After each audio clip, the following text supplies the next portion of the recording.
Om Ajnanatimirandhasya Jnananjanishalaakaya Chakshurunmilitam Yena Tasmai Shri Gurave Namaha Nama Om Vishnupadaya Krishna Presthaya Bhutale Srimate Bhaktivedanta Swamin Nitinamine Namaste Saraswate Deve Gauravani Pracharine Nirvishesha Shunyavadi Paschatya Deshatarine Jaya Shri Krishna Chaitanya Prabhu Nityananda Shri Advaita Gadadhara Srivasadi Gaura Bhakta Vrinda Hare Krishna Krishna Krishna Hare Hare Hare Rama Rama Rama Hare Hare Om Namo Bhagavate Vasudevaya Narayanam Namaskritya Naram Chaiva Narottamam Devim Saraswatim Vyasam Tato Jayam Mudirayet. In this session we will be discussing from the first verse of the 16th chapter of the first canto of Srimad Bhagavatam. This is a new chapter we are beginning in this session. The chapter is entitled How Parikshit Received the Age of Kali. So in the previous chapter we heard that the Pandavas retired timely. They handed over charge of ruling the world to Yudhishthira, handed over charge to Parikshit Maharaj, the only surviving descendant of the Pandavas. And now, how did Parikshit rule? That is going to be described in this chapter. So the first verse, Suta Vacha Tata Parikshit Vijavarya Shikshaya Mahi Mahabhagavata Shashasaha Yatha hi Sutyam Abhijata Kovidaha Samadishan Vipra Mahad Gunastatha. The meaning of this verse is, Suta Goswami said, remember Suta Goswami speaking to the sages of Naimisharanya, they are asking different questions and Suta Goswami is replying to them. So he is describing how Parikshit Maharaj began to rule. Suta Goswami said, O learned Brahmanas, Maharaj Parikshit then began to rule over the world as a great devotee of the Lord under the instructions of the best of the twice-born Brahmanas. He ruled by those great qualities which were foretold by expert astrologers at the time of his birth. The significance of begetting a devotee child is to be understood.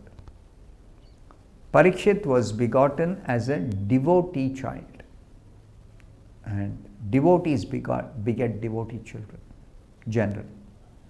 And such devotees, they are qualified with all good qualities. Yasyasti bhakti bhagavati akinchana sarvair gunaistatra samasate suraha. All good qualities can be found naturally in someone who has got pure devotion to Krishna.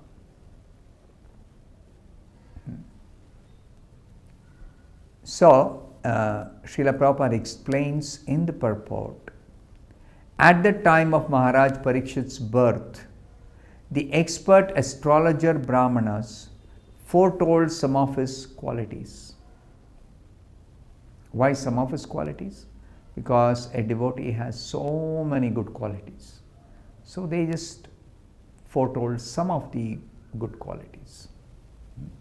At the time of the birth ceremony, Jata Karma, Maharaj Parikshit developed all those qualities being a great devotee of the Lord. So Srila Prabhupada says, the real qualification is to become a devotee of the Lord, and gradually all the good qualities worthy of possession develop.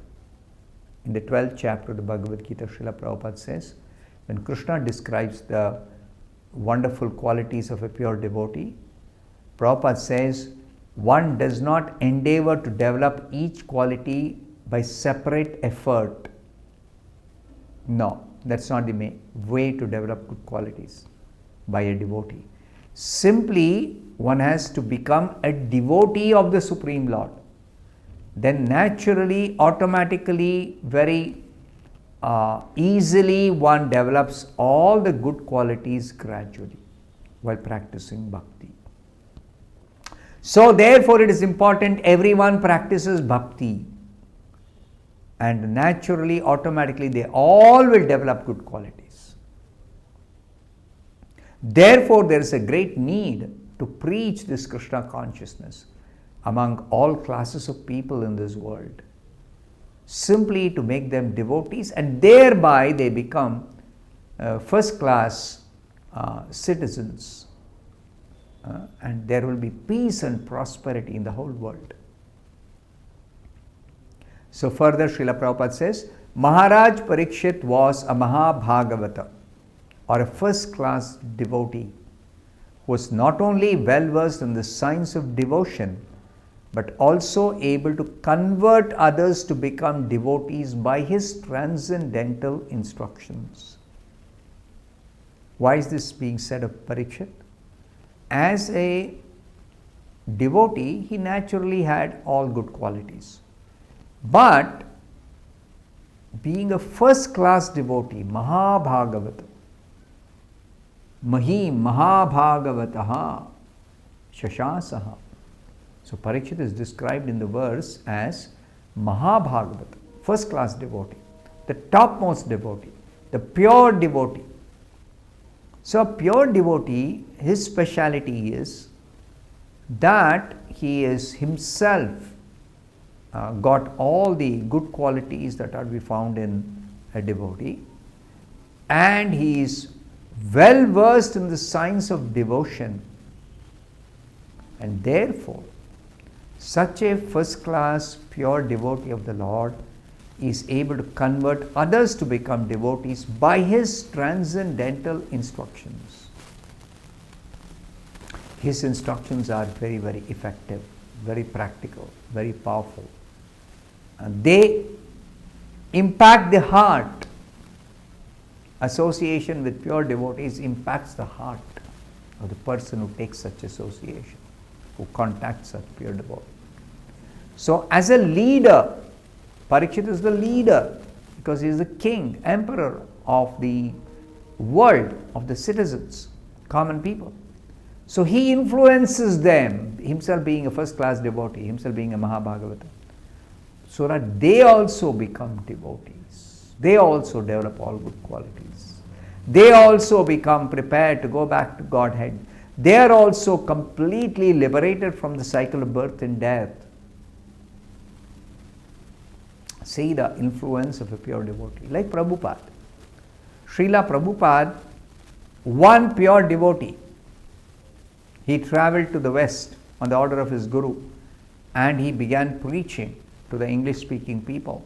And later on he travelled to different parts of the world and established this Krishna consciousness society, Hare Krishna movement, ISKCON movement, meant for preaching to people to become devotees.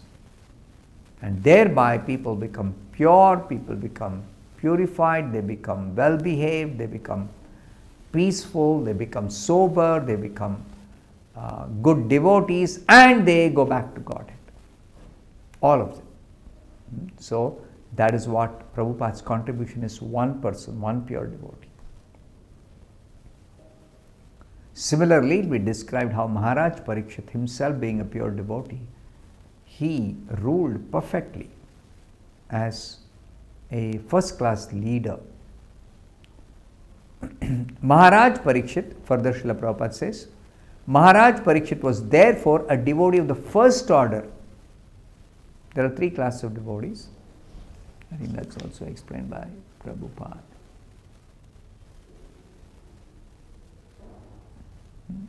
No, not in this purport. So there are three classes of devotees: first class devotee, second class devotee, and third class devotee. Uttamadhikari, Madhyamadhikari, Kanishtadhikari. So Parikshit was first class devotee, the topmost class, the pure devotee, perfected devotee.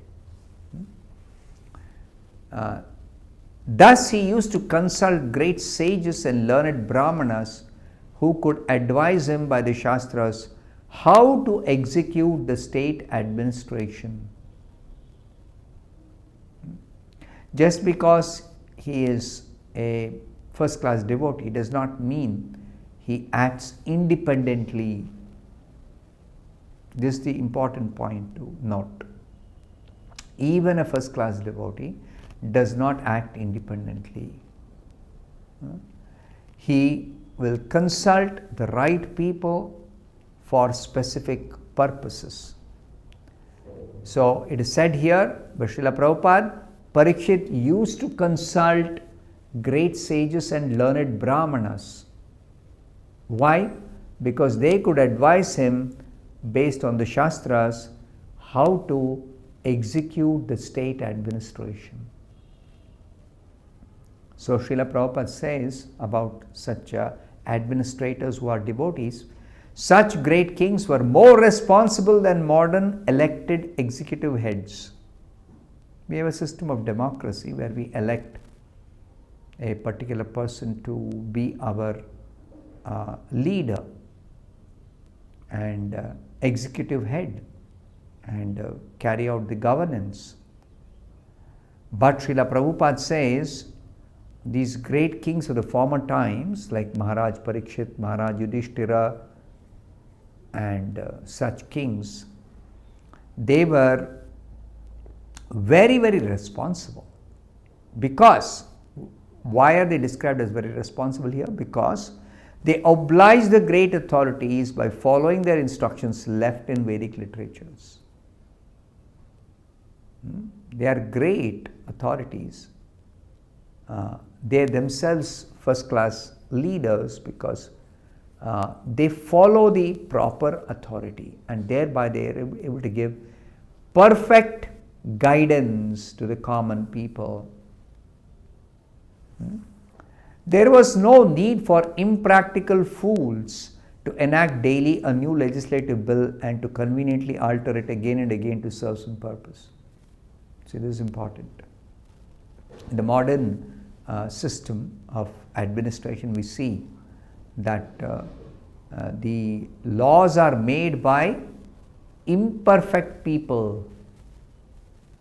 So therefore, what is working for one time or one situation may not be working for another time with changing times. The laws have to be amended. But Srila Prabhupada says the rules and regulations were already set forth by great sages like Manu, Yajnavalkya, Parashara and other liberated sages. And the enactments were all suitable for all ages and all places. See the wonderful thing about the Dharma Shastras. There is Parashara Smriti, there is Manu Smriti, Yajnavalkya Smriti, and these are instructions given for different classes of human beings, including the kings, how they should rule over the citizens. Perfect instructions because they are given by liberated sages. They are not conditioned. They are not having the defects of a conditioned soul. So when they give some advice or instruction or direction, they are perfect. They are good for all times. They are good for all places, all kinds of people. Therefore, the rules and regulations were standard and without flaw or defect. No defect, no mistake, no limitation of time or place. Kings like Maharaj Parikshit had their council of advisors, and all the members of that council were either great sages or brahmanas of the first order. So who constituted this council of advisors of Parikshit Maharaj? All great sages, liberated souls. They did not accept any salary, nor had they any need for such salaries. These brahmanas, they were not paid by the king. Unlike modern day advisors, the IAS officers or the council of ministers, everyone is paid. Of course, they need to take some salary because they don't have any other means of subsistence. But in the former times, The Brahmanas would give advice, they would not accept any salary.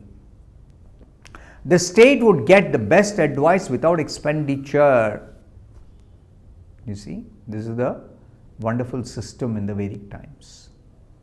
The state would get the best advice because they are the topmost people, intelligent people, well versed in Shastra, and they would not charge any fees, they would not take any salary.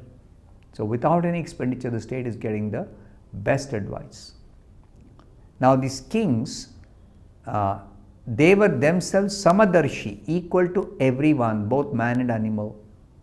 Sorry, the Brahmanas. They were equal to both man and animal. This is important in the modern context. They would not advise the king to give protection to man and instruct him to kill the poor animals. That is not the way to run the state administration. That human beings, they deserve protection. But animals, they can be sent to the slaughterhouse. No. Such council members were not fools or representatives to compose a fool's paradise. What is a fool's paradise? A person who in ignorance thinks he is very happy and everything is fine, without being able to perceive potential trouble or impending danger, that's called a fool's paradise. So these Brahmanas simply would not give instructions in such a way that, oh, everything is very nice, everything is going on first class. No. They were all self-realized souls, and they knew perfectly well how all living beings in the state would be happy both in this life and the next. How perfect they were in actually giving instructions. People can be happy in this life as well as in the next, in the future also. They were not concerned with the hedonistic philosophy of eat, drink and be merry and enjoy. No. So they were actually able to give perfect advice, perfect instruction for everyone to be happy. I'll stop here. Thank you very much. Hare